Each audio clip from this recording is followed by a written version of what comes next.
തൃശൂർ ആളൂർ കാരൂരിൽ ബേക്കറിയുടെ അഴുക്ക് സംഭരണി വൃത്തിയാക്കാനിറങ്ങിയ 2 ബേക്കറി തൊഴിലാളികൾ ശ്വാസം മുട്ടി മരിച്ചു.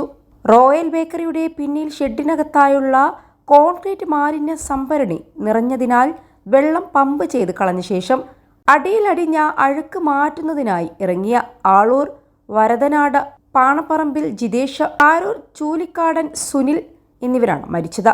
ഇന്നലെ ഉച്ചയ്ക്ക് 2:30 ടാങ്കിൽ ആദ്യമിറങ്ങിയ ജിതേഷിന് അസ്വസ്ഥത അനുഭവപ്പെട്ടപ്പോൾ രക്ഷിക്കാനിറങ്ങിയതാണ് സുനിൽ. ചാലക്കുടിയിൽ നിന്നെത്തിയ അഗ്നിരക്ഷാ സേനാംഗങ്ങൾ ടാങ്കിലേക്ക് ഇറങ്ങിയപ്പോൾ ഇരുവരുടെയും ചലനമറ്റ ശരീരമാണ് കണ്ടെത്തിയത്. അകത്ത് ഓക്സിജൻ ഒട്ടുമില്ലായിരുന്നുവെന്നും മാലിന്യ സംഭരണിയായതിനാൽ വലിയ അളവിൽ വിഷവാതകം ഉറപ്പാണെന്നും ചാലക്കുടി അഗ്നിരക്ഷാ സേന assistant station officer T Santhosh Kumar പറഞ്ഞു.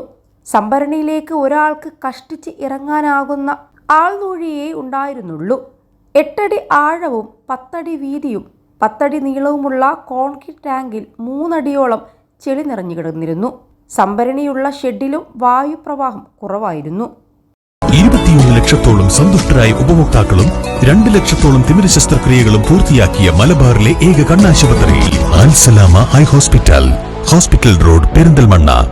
മാലിന്യങ്ങൾക്ക് മുകളിൽ കമഴ്ന്നു കിടക്കുന്ന നിലയിലായിരുന്നു ഇരുവരുടെയും ശരീരം. കയറ് കെട്ടി കഠിന പ്രയത്നത്തിലൂടെയാണ് അഗ്നിരക്ഷാസേന ഇവരെ പുറത്തെത്തിച്ചത്. സംഭവത്തിൽ ആർക്കെതിരെയും കേസെടുത്തിട്ടില്ല. ബേക്കറി ഉടമ ഈ സമയം സ്ഥലത്തുണ്ടായിരുന്നില്ലെന്നാണ് പോലീസിന്റെ വിശദീകരണം. ചൂലിക്കാടൻ രാമകൃഷ്ണന്റെയും കോമളത്തിന്റെയും മകനാണ് സുനിൽ. പാണപ്പറമ്പിൽ ശിവരാമന്റെയും അംബുജാക്ഷിയുടെയും മകനായ ജിതേഷ് അവിവാഹിതനാണ്. മൃതദേഹങ്ങൾ കുണ്ടായി മറിയം ത്രേസ്യ ആശുപത്രിയിലാണ്. ഇന്ന് മാള സർക്കാർ ആശുപത്രിയിൽ പോസ്റ്റ്മോർട്ടത്തിന് ശേഷം ബന്ധുക്കൾക്ക് വിട്ടുനൽകും. ജിതേഷും സുനിൽ കുമാറും ഒടുവിൽ മരണത്തിന് കീഴടങ്ങിയത്. മാൻഹോൾ മാത്രമുള്ള ടാങ്കിനുള്ളിൽ ഓക്സിജന്റെ അഭാവം മൂലമാണ് മരണം സംഭവിച്ചതെന്ന് ഫയർ ആൻഡ് റെസ്ക്യൂ ഉദ്യോഗസ്ഥർ അറിയിച്ചു.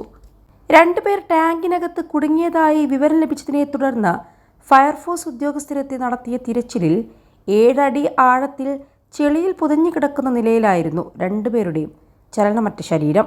ഉടൻ തന്നെ ഫയർഫോഴ്സ് ഉദ്യോഗസ്ഥർ 2 പേരെയും ആശുപത്രിയിൽ എത്തിച്ചെങ്കിലും ജീവൻ രക്ഷിക്കാനായില്ല.